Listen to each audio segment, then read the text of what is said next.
right, today we're going to talk about one of the stiffest areas of the body that is also one of the most overlooked areas of the body. And when not addressed appropriately, this area can greatly affect performance and also increase your injury risk. And that area is the thoracic spine, or the mid-back.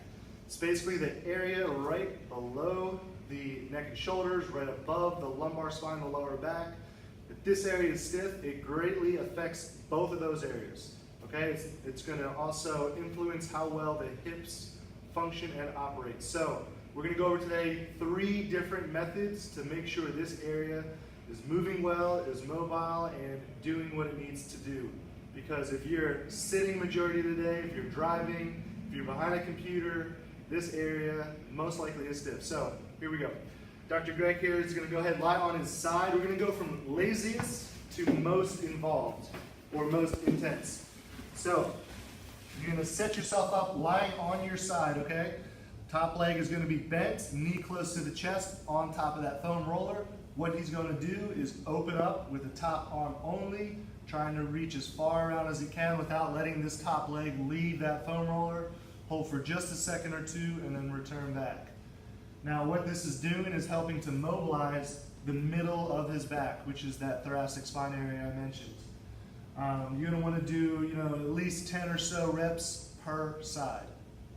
Okay, so this is a great lazy man version. Now we're going to move on to a little bit more intense. So I'm going to have Dr. Greg get into an all-fours position, or the quadruped position. Okay, he's going to sit back, butt to heels, place one hand behind his head, and going to rotate up towards that ceiling. Good, again, mobilizing in this mid-back area.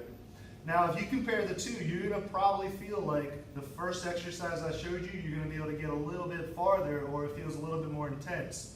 That's because gravity's working with you, versus with this exercise, you're working against gravity the whole time. What that means is that you're using your muscles the whole time, and while you may not feel like you're getting as far, it's good to work against gravity and use your muscles to do the movement, because that's going to assist in greater carryover. Okay? So again, you're going to want to do 10 or so per side. The next one, which is probably the most involved exercise, also a great one if you're squatting that day, go ahead and sit down in a squat. Okay? So he's sitting in a squat. If he can get his heels on the ground, great. If he's on his toes like I am, that's fine too. Go with whatever you're comfortable with. He's going to pin one arm to the ground and hold that elbow against the inside of the leg, and he's going to rotate to the left. Good. Also working against gravity with this one, so it's a little tougher than those other ones. I really like this though, because it really gets that mid-back moving well while in a very optimal position with a lot of the stuff that we do, in terms of anything in that deeper squatting motion. So again, just like the others, 10 or so per side. 3 great exercises to help mobilize and get that middle back moving well. Give them a try. Try to do at least one prior to each workout, and you'll notice you'll feel a lot looser. Check it out.